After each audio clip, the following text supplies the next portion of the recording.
They called him Karthos, the Skullbreaker, the most feared mercenary in 3 sectors. A towering Varkan whose armor bore the scars of 100 wars. Empires hired him. Warlords begged for his allegiance. Pirates fled at the sound of his name.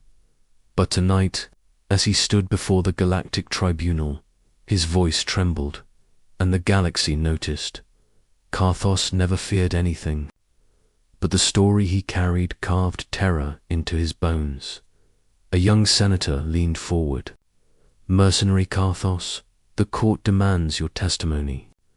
You claimed the destruction of the Dreyach raiders was not caused by a military strike, but by one human. Explain yourself." Karthos inhaled, and the great warrior actually shivered. "You ask what happened," he rasped. "You want to know why I came here to warn you? So listen closely, because if you misunderstand humans, you doom us all." He lowered his head. "Never, ever make a human angry." The contractor 2 months earlier, Karthos had taken a contract, a simple one. The Dreyach raiders marauders, who enslaved frontier colonies, had captured a small human settlement on a fringe moon. The UGC military was too far away. The settlers were defenseless, so the Varkan mercenary king went alone, assuming he'd wipe out the raiders, collect payment, and leave. "I expected resistance," Karthos said to the tribunal, "but the raiders were already dead when I arrived." Murmurs rippled through the assembly. "Dead? How?" the senator asked. Karthos closed his eyes. "Not killed, erased." He lifted a gauntlet and displayed a hologram. Corpses shredded as though torn by invisible claws. Armor crushed into spheres the size of pebbles. Weapons melted as if by sheer pressure. It was not the work of explosives. Not lasers. Not any weapon known. Something else had done this, and at the center, Karthos whispered, "I found a human. A young one. The girl in the ruins." The recording shifted. A small woman sat in the ruins, blood splattered, her hands trembling. A simple miner's jumpsuit, now torn and burned, hung loosely on her frame.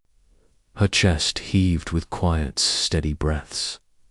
Her eyes, though, they were hollow, blackened by grief, and behind that grief, something else simmered.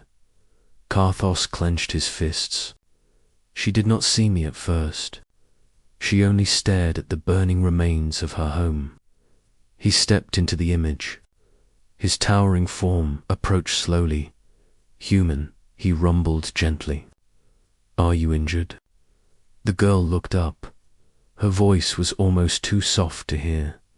"They killed my family." The tribunal listened in uneasy silence. Karthos continued, "I told her I came to rescue any survivors." She did not respond. She only asked me a question. The hologram replayed her words. "Are you here to kill more of them?" Karthos swallowed. I told her no. The raiders were already destroyed. The girl stood shakily, wiping her face.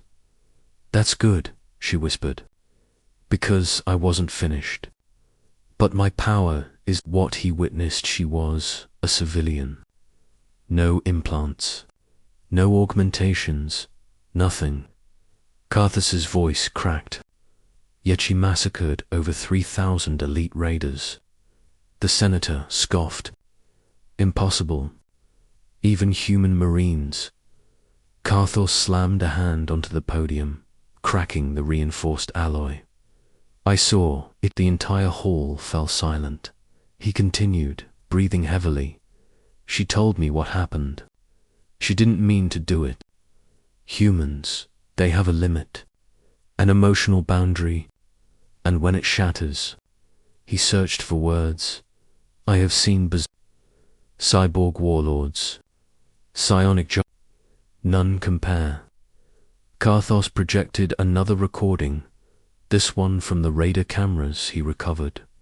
The court gasped. A girl's mole. Fragile walked out of a burning home, screaming, and the air itself bent, sound cracked. Dust rose. Pressure waves rippled outward. Raiders opened fire, but bullets twisted midair. Crushed into dust. Then she moved. No, she didn't move. The pirates simply collapsed, skulls imploding, armor warping around them like soft clay. It wasn't telekinesis. It wasn't rage. It wasn't any known ability.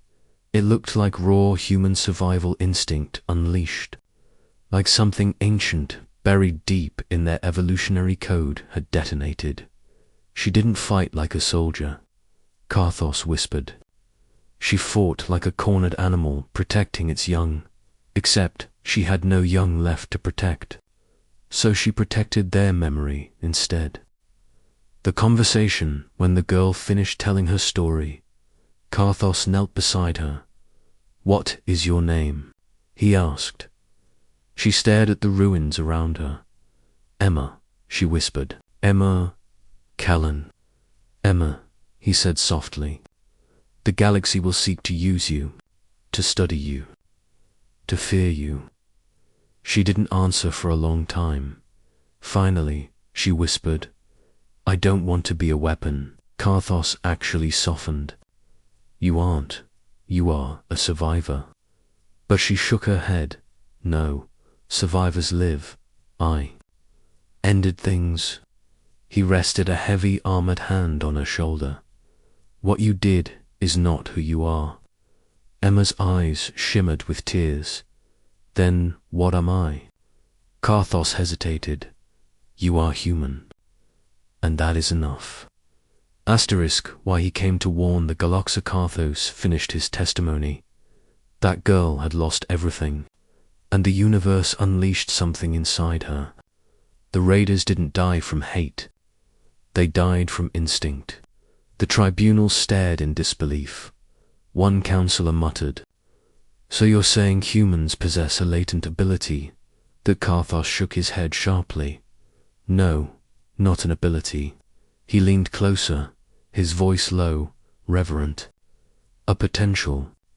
Something deep, hidden, buried under their compassion and humor and diplomacy." He exhaled slowly. "Humans are gentle by choice, kind by instinct, peaceful by desire." His fists clenched. "But when you push them to far, when you break what they love, they don't become demons." He swallowed. "They become something worse." The council chamber went deathly silent. Removed his helmet, revealing scared eyes. "This is why I came. Not for her. For all of us. If the galaxy continues to threaten human colonies, if we push their species to the edge one day, more of them might break." He looked over the audience. "And then the galaxy will face something no army can fight." Karthos bowed his head. "So I beg you, never provoke humanity, never corner them, never take from them what they love." He raised his eyes, haunted, tear-streaked. "Never make a human angry. You do not know what they become.